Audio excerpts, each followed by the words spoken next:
Okay, imagine this for a second. An ancient thinker. Someone not just, mapping the world they knew, but also thinking hard about why.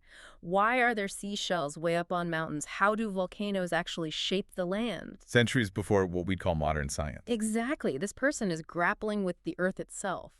And that's who we're exploring today. We are indeed talking about Strabo, a Greek figure, geographer, philosopher, historian living roughly 64 BC to AD 24. A pivotal time. Absolutely pivotal, right as the Roman Republic was becoming the empire.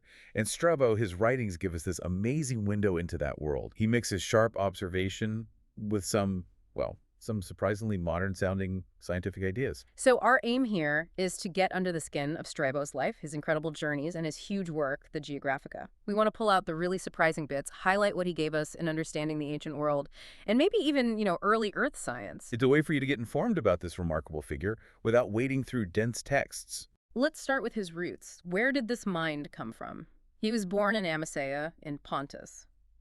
His family was well off, influential. Yes, they had connections to Mithridates and the Persican and the kings who fought those long wars against Rome.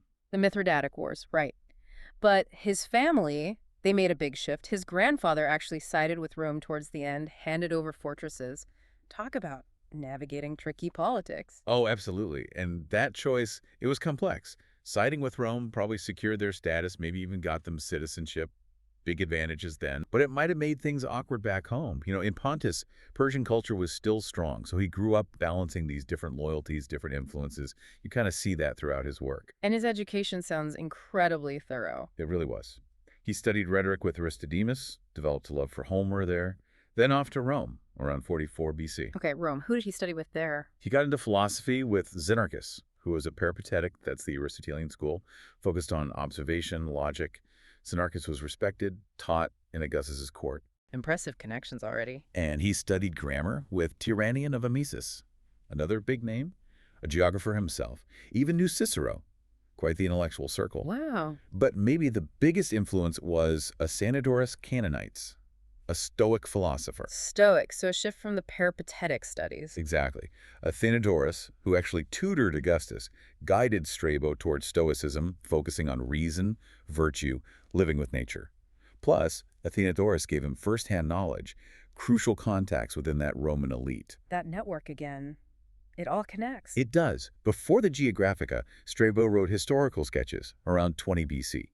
But sadly, almost all of that is lost now, just fragments. A shame. But we do have the Geographica, and it seems it was fueled by incredible amounts of travel. Oh, absolutely. He wasn't an armchair geographer. He went west to Tuscany, south to Ethiopia, explored Egypt, sailed the Nile way up to Philae. How is that even possible back then? Largely thanks to the Pax Romana, the Augustan peace. From about 27 BC to AD 14, things were relatively stable, making such journeys feasible. He sounds proud of it, too. Didn't he boast about how far he'd gone? He did. He basically said, westward I've gone to Etruria, opposite Sardinia, south from the Black Sea to Ethiopia. Maybe no geography writer has seen more places than I have between those limits. A bold claim. And that personal experience must be what makes the Geographica so rich. Without a doubt, that's its strength. Pinning down exactly when he wrote it is tricky, maybe early drafts around 7 BC. But the final version seems closer to AD 23, near his death. He mentions King Juba II having recently died. So he was working on it, refining it for years? Constantly revising, adding. It was his life work, really. So what is the Geographica? Is it maps, descriptions? What's the scope? It's much more than maps. Think of it as this huge encyclopedic chronicle that covers politics, economics, culture, geography, across almost the entire known world to him. Like where specifically? Britain, Ireland, Gaul, Germania, Italy, Greece, the Middle East, parts of Central Asia, North Africa. It's incredibly broad. And it gives insight into both Greek and Roman perspectives. Exactly, during Augustus's reign. That dual view is pretty unique.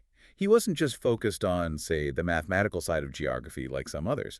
His priority was descriptive. Descriptive in what way? He wanted to provide an understanding of regions for statesmen, rulers, focused on the people, their character, the anthropology of the place, not just latitudes and longitudes. Can you give us some examples, some flavor of what's inside? Sure. His description of Alexandria is really vivid. He talks about it being this bustling port, many beautiful public parks, wide streets for chariots. You really get a picture. Sounds impressive. And while he's clearly pro-Roman overall, he still works to assert Greek intellectual leadership in other areas. It's a nuanced position. Interesting balance. What else? Well, he correctly figured out that the Danube and the Istros rivers were actually the same river, just changing names at the Cataracts, the Iron Gates Gorge. Smart observation. And then there are the descriptions of creatures from India. Hmm. Some real, some maybe less so. He mentioned small, flying snake-like reptiles with bat wings, which sounds remarkably like the actual Indian flying lizard Draco but then he also includes things like winged scorpions, so a mix. Fascinating. But let's shift to what you mentioned earlier, his almost strangely modern ideas about geology. That sounds incredible for his time. It really is one of the most remarkable aspects of his work. He tackled that puzzle. Why do you find seashells high up in mountains, far from any ocean? What were the common ideas back then? Well, one idea from Xanthus Lydian was just that the seas had dried up or receded. Strabo didn't buy that. Why not? It didn't seem sufficient. Another idea was that rivers filled up inland seas, like the Black Sea or Mediterranean, until they burst through barriers. Strabo thought, okay, maybe sometimes, but that doesn't explain everything. He was looking for a bigger picture. So he rejected the current theories. What did he propose instead? This is the really striking part, right? Absolutely groundbreaking for the time. This is pretty close to his words. It's not that the water level changed. It's that the land itself moves. The land moves. Yes. He said the same land is sometimes raised up and sometimes depressed, and the sea also is simultaneously raised and depressed. He thought the land under the sea was especially movable. Wow. That sounds, well, almost like plate tectonics. Where did he think this movement came from? He connected it to observable events, things like floods, earthquakes, volcanic eruptions, even sudden swellings of the land beneath the sea. He wasn't just talking small scale either. What do you mean? He explicitly said not just islands, but whole continents could be lifted up or sink down. He even cited examples of cities that had been swallowed by earthquakes, like Bure and Bizona. That is genuinely staggering to anticipate that kind of geological dynamism. It really is. And his thinking on volcanoes was just as insightful.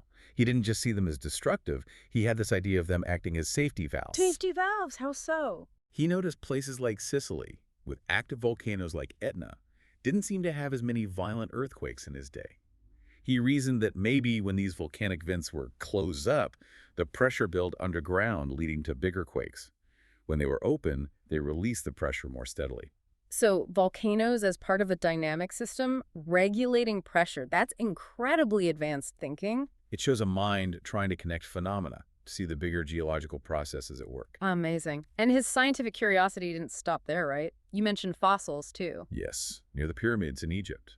He saw these small, lentil-shaped stones in the rock. We know them now as nummulites, they're fossils. What did the locals think they were? The story was they were leftover petrified lentils from the pyramid builders' lunches. Okay. A bit fanciful. Right. And Strabo didn't just accept it. He looked closely, noted they were porous, and compared them to similar stones he knew from back home in Amazia. So comparative geology, basically. Exactly. Critical analysis in action. And he didn't just theorize about volcanoes, he observed them too. He described an area in western Turkey. Katakamene means burnt lands, modern Kula. What did he see there? It was an area of what we call effusive volcanism lava flows, not big explosions. He described it vividly, treeless land, but vineyards growing in soil, covered with ashes and black in color, as if the mountainous and rocky country was made up of fires. And he knew it wasn't just, say, lightning strikes causing fires? No, he specifically attributed it to underground fires, describing pits and hills formed by the hot material. He understood it was a geological process. And this observation, his description, it was actually before the famous Vesuvius eruption that Pliny the Younger wrote. Pliny's account of Vesuvius was AD 79. Strabo's observations of Katakamene predate that.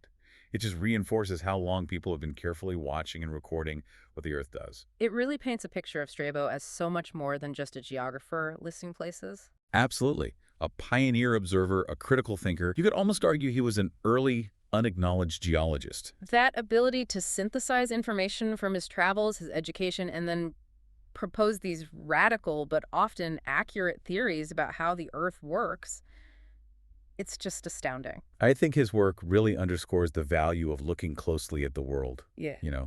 and questioning assumptions. Don't just accept the story, look at the evidence. Like with the fossils. Exactly. The Geographica isn't just a dusty old book. It's proof of how much ancient thinkers could grasp just by careful observation and reasoning. So, thinking about Strabo, what's the takeaway for you listening now? Well, maybe it prompts us to think about other ancient ideas, things we might dismiss as just myth or outdated thinking. Could there be kernels of real insight buried in there?